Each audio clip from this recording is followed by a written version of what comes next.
Hey, how's it going? I'm Coach Kyle, and today you're going to learn about a running form or a gait analysis. I'll talk about what it is, why you would do it, and how to get one done, but most importantly, should you get one done? If you don't know, I'm Coach Kyle and I work primarily with plant-based distance runners all over the world, working on your running, your strength work, your nutrition, sprinkling on some gratitude practice, mindfulness, making it all come together with great accountability and motivation. And part of all that is making sure your running form is where it should be. There are a few ways you can work on and improve your running technique. And one of those ways is to go into a dedicated kind of running lab. Sometimes you'll see them referred to as, where they have a really nice setup in place, kind of like Physio in Rapid City, South Dakota, where I'm at. And you can get a really in-depth, super interesting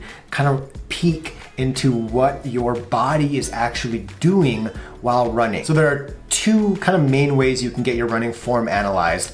And there's like the virtual way, which I've done in the past, where you record yourself running to and from and across the viewpoint of your phone. You send it in to somebody and they kind of do all the measurements with your hip drop. They look at maybe your pronation, your foot landing, and then give you suggestions based on that. Now, Physio has a really nice setup where you jump on a treadmill and they have two cameras ahead of the machine. And they use the motion metrics software. And the nice thing about how I mentioned where you send in your footage is that you can really like freeze frame and kind of look at it. But this motion metrics, it's kind of like it's taking an average of your continuous running form and it shows you what is really going on. So you might think that, yeah, I know what my running form is, I know what my body's doing, but actually research has kind of shown that runners aren't that great at that proprioception. They're not really all that awesome at kind of knowing what their body is doing. And researchers know this because they have filmed runners out running in the lab. They've asked them, oh, do you think you overpronate? Do you have a midfoot landing? Do you overstride, etc.? And it turns out that runners are very often wrong about even something as simple as what their foot strike is. So a couple reasons why you might want to consider getting your running form looked at would be if you have a history of running injuries. Running form isn't everything. My job as a coach is often more so to look at your running, your nutrition, habits. But if you go into a place like Physio, where they look at your running technique, they might do some running, they might do some strength analysis, they might do some fitness testing, they might look for some imbalances in your strength and mobility. That really ties into kind of the more physical aspect, not so much what I would look at, the habit aspect of a recurring or a recent injury. But on the flip side, if you're like more so like me, where you're investing a lot of time and energy into running and you really want to get the most you can out of it, a running form analysis is an investment in looking for little things that you can do differently. So when I did mine at Physio, I both saw a physical kind of imbalance, but I also got a couple different cues as to little things I can do or be aware of to improve my running technique and ultimately, hopefully, my efficiency, my economy, and my speed. So I do have a little bit of a history of sciatica, where it's that the sciatic nerve runs down the back of your leg, and it tightened up on a long drive over Thanksgiving, and it hasn't quite been the same ever since. It's really improving a lot, but there is a little bit, and I didn't even really think of this, but Nick, the physio at Physio, the PT at Physio, he could see on the motion metrics, the skeleton running, that my left leg, the range of motion isn't all there compared to the right side of my body. And so, with continued work, that sciatica, that hamstring syndrome is improving.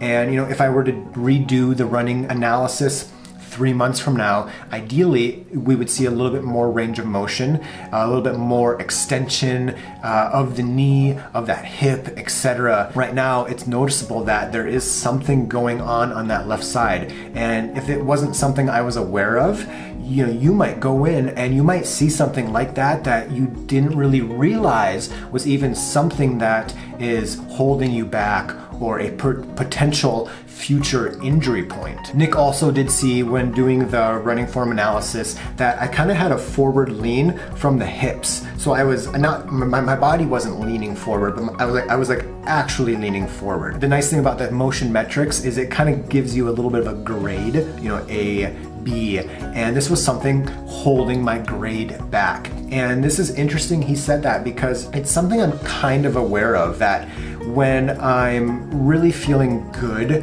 during like a tempo or a track run, a cue that I will actually often think is, really upright posture, and I have a rope attached here and there's somebody like in a tree or on top of a telephone pole pulling my chest up and forward, and just thinking about that cue will make me feel like I'll actually be able to feel that improvement in my posture when I'm running.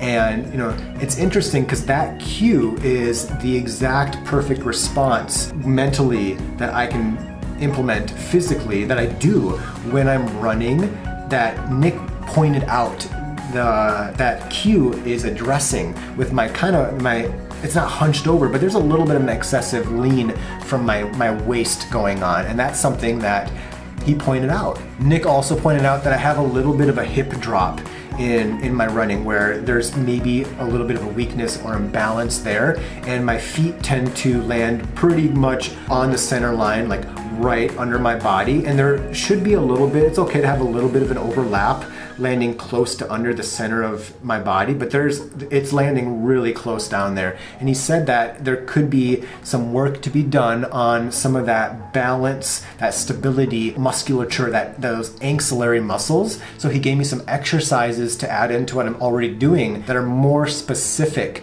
to working on and improving my strength and my balance together. And so those are a couple exercises that I'm definitely gonna start doing more frequently. And that's a really nice thing about getting your running form analyzed, is that if you go to a physical therapy place like this, where they're gonna get a hands-on approach with what you're doing, they're really gonna be able to tell you and show you, here's what's going on, here's how to address it. And by addressing it, you really get that step by step. And if I have a client of mine go into a physical therapy place like Physio, get a running form analysis done, I'll often take that information from that PT and I'll be putting it into the calendar of my client in Final Surge to help them take that information and apply it. Because sometimes we get all this information, and part of my job as a coach is to help gather information, but not only that, but to help implement it. If you're looking at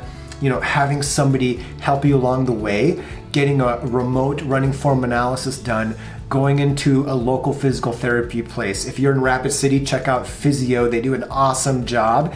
And getting that done to take your running to a little bit of a step up. You put a lot of time, energy, maybe money into your running, and this extra little thing, this running form analysis, is something you can do that could potentially reduce your injury risk, improve your running economy, and that hour at the physical therapy place could pay dividends for decades to come by telling you, here's where you're at, and here's some things you can do to improve your running form, your strength, and reduce your injury risk going forward.